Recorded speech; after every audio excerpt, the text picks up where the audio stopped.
ओम नमः सिद्धम।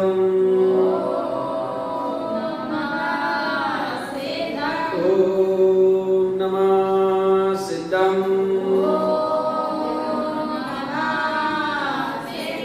ओम नमः सिद्धम।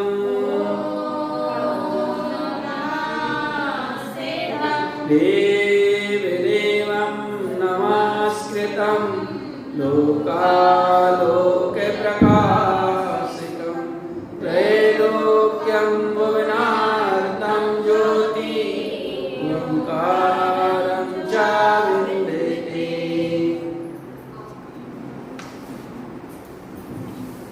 बोलिए पंच परमेष्ठी भगवान की, 24 तीर्थंकर भगवान की, जिनवाणी मातेश्वरी की, सद्गुरु धर्म मंडाचार्य महाराज की, शुद्धात्म देव की।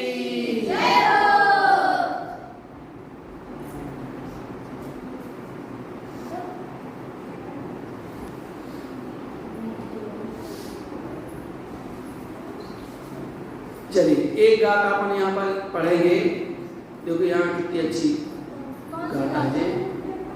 79 नंबर 7 में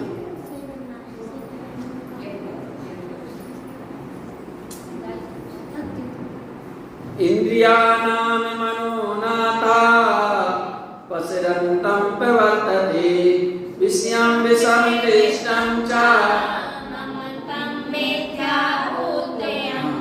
देखिए जो कुगुरु होते हैं वो कुगुरु कैसे होते हैं कि यहाँ कह रहे हैं इंद्रियाणां मनोनाथा, इंद्रियों का नाथ मन है।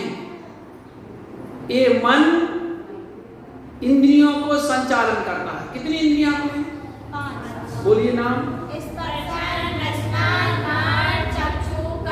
कर्ण, ये 5 इंद्रियां हैं। उन 5 इंद्रियों का नाथ अगर कोई है तो वह मन है। मन ही उन इंद्रियों को संचालन करता है। मन कहता है कि मुझे कुछ अच्छा खाना है, वो ऑर्डर करता है, मुझे ये खाना है ना, वो ऑर्डर तो वही करता है ना। मुझे अच्छी खुशबू चाहिए है, मुझे ये सुनना है, मुझे ये देखना है, ये मन ही आदेश करता है। मन राजा है ना, और इंद्रियां प्रजा है। और जैसा मन आदेश करता है वैसा इंद्रियों को करना पड़ता है। इसलिए तो कहा ना भाई कि कंट्रोल किसको करना है? इस मन को ही करना है। और जिसने मन को साध लिया उसने अपने जीवन को संवार लिया, है ना। इसलिए तो कहा ना कि मन सब पर असवार है, मन के मते अनेक, और जो मन पर असवार हैं वे लाखों में एक। मन सब पर असवार है ना, लेकिन जो मन पर असवार है वो बिरले ही होते हैं। मन की तो करते हैं लेकिन मन से तो करते हैं लेकिन मन की नहीं करते। क्या मन की नहीं करते? मन से करते हैं, मन की नहीं मानते। मन कह रहा है हमारा कि हमें आज अभी पढ़ाई नहीं करना, है ना, और अपन मान गए तो अपन समझ कि हार गए, अपन हार गए। वो मन कह रहे नहीं पढ़ना और अपन का नहीं पढ़ना है। नहीं मन कहे तब भी पढ़ो और मन से पढ़ो तो क्या होगा? ये मन एक ना एक दिन हार जाएगा। मन को हराने का एकमात्र यही उपाय है कि हम 2-4 बार जब उस मन की बात नहीं मानेंगे ना तो फिर वो मन अपने आप अपना लगने लगेगा। और अपन पहली बार में मन की बात मान लिए कि हमें नहीं पढ़ना, नहीं करना, तो मन क्या करता है? फिर मन हमें दबा देता है, फिर वो मन हमारे ऊपर हावी हो जाता है। मान लीजिए पहली बार मन ने कहा, देखो जैसे बहुत से लड़के रहते हैं गुटखा खाने लगते हैं, तो मन ने कहा कि जो है चलो गुटखा खा लेते हैं।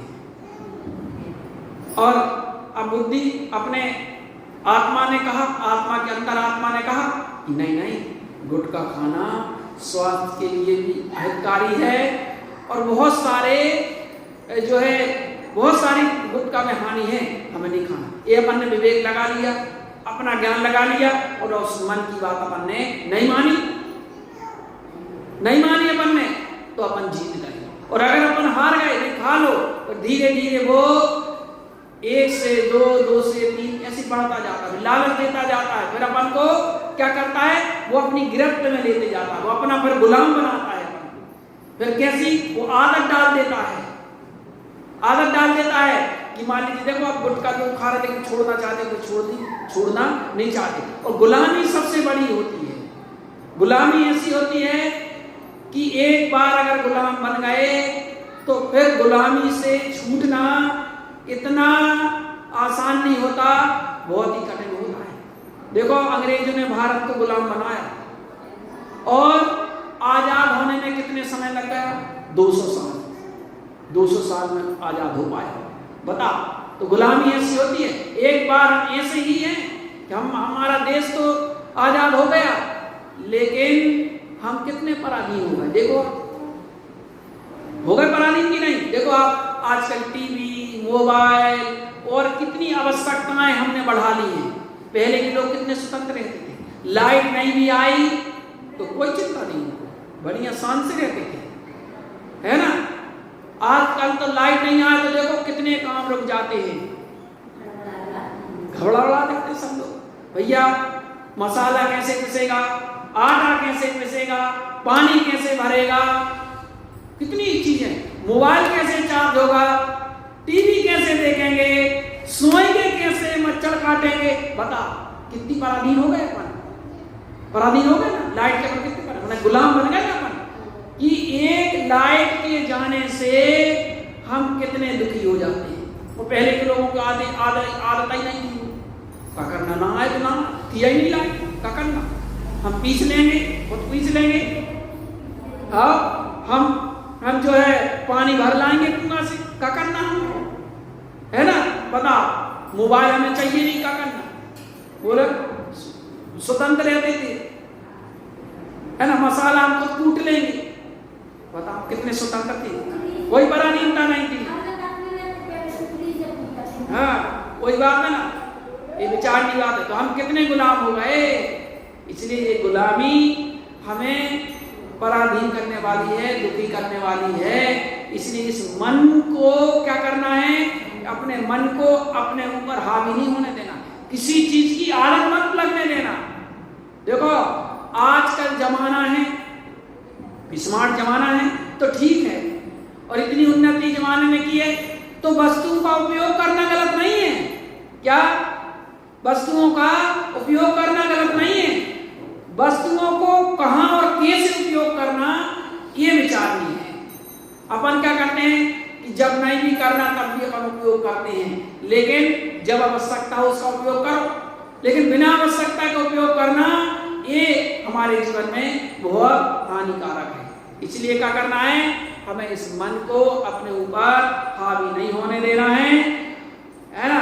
अपन को मन के ऊपर हावी हो जाना है, लेकिन मन को अपने ऊपर हावी नहीं जाना है। इसलिए कह रहे इंद्रिया मनुनाता पसरंतम वर्तते विषयम विषम दुष्टम च ममतम मिथ्याभूत्यम।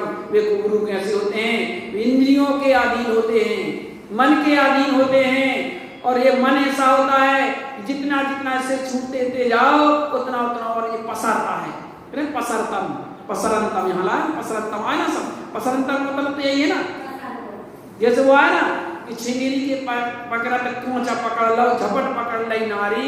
वो अपन पढ़ते ना नैमी राजू का ब्याह का वो भजन है कि नैमी जब वो विरक्त हो गए, नैमीनाथ भगवान चले गए गिरनार पर्वत की ओर, तो राजा ने कह रहे नहीं हम नहीं विवाह करेंगे, हम भी आत्म साधना करेंगे। तो चले गए साथ में, तो पहाड़ ऊंचा था, सुनने कहा कि लो दिक्कत हो रही, छिंगरी पकड़ लो, छिंगरी पकड़ा दी उन्होंने, है ना। छिंगरी पकड़ झपट से झट से उन्होंने पोंचा पकड़ लिया, पोंचा मतलब यहाँ कलाई पकड़ ली, सुनने झटाकारा चले गए। यार ऐसे ही होता है संसार में, थोड़ी सा कर ले, कोई चीज थोड़ी सी कर ले ना, तो फिर क्या है, थोड़ी की ज्यादा हो जाती है। थोड़ी सा लाभ हो जाएगा तो फिर और लाभ के लिए अपन दौड़ेंगे। थोड़ी सी कोई चीज बोले और जो हो जाए और जो हो जाए, तो मन कैसा पसरता है, यही तो पसरता कहते हैं, पसरना कहलाता है। तो पसरंतम वर्तते विषयं संदिष्टं च, ये विषय ऐसे है। एक बार विषयों को अपन ने देखा, इसलिए श्रीमद् राजचंद्र जी के सूत्र हैं, आँख खोलते ही जहर चढ़ता है, क्या नहीं, काल सिर पर सवार है, आँख खोलते ही जहर चढ़ता है, कदम कदम पर पाप लगता है। क्या कहा, काल सिर पर सवार है। देखो प्रति समय मृत्यु आ रही है, आयु हमारी घट रही है, प्रति समय, सेकेंड में ही प्रति समय, एक एक समय हमारी आयु के निश्चय एक एक समय में घट रहे हैं। माने मृत्यु हमारी पास आ रही है, मृत्यु पास आ रही है, विचारनी है, घट रहे हैं, काल से पर सवार है, आंख खोलते ही जहर चढ़ता है। और क्या, इन विषयों की तरफ, संसार की तरफ अगर हमने आंख उठा करके देखा तो उनका विष चढ़ना प्रारंभ होगा। ठीक है, ऐसा विषय आंखों से और कानों से ये विषयों का विष इतना खतरनाक होता है कि दुनिया में अन्य विष की तो इलाज हो सकता है, लेकिन आंखों से और कानों से लिया गया विष ये ऐसा विष होता है कि ये व्यक्ति को इसका इलाज नहीं है ना, ले डूबता है। इसलिए कहा कि भैया आंख खोलते ही जहर चढ़ता है और कदम कदम पर पाप लगता है। और इन विषयों की तरफ अगर उन्होंने कदम बढ़ाया तो ये आप ये समझ लीजिए कि क्या, पाप लगना प्रारंभ हुआ, कदम कदम पर पाप लगता है। इसलिए हमें इन विषयों से बनता है मिथ्या माया भूतियम, उनको गुरुओं पर आगे करें ममता मिथ्या भूतियम, इनको गुरुओं पर ममता का और मिथ्या का भूत लदा रहता है, चला रहता है। ऐसे गुरु होते हैं और ऐसे जब गुरु की अपन संगत करेंगे तो अपन को भी इन्हीं चीजों को फंसा देंगे। इसलिए गुरुओं का साथ छोड़ करके हमें उन सच्चे गुरु का संग करना है, आश्रय लेना है, संगति करना है, आराधना करना है, पूजा करना है, तो हमारा जीवन बहुत अच्छा होगा, उत्कृष्ट होगा।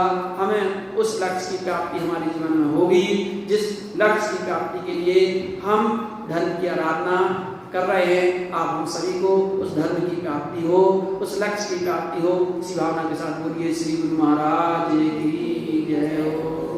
बोलो।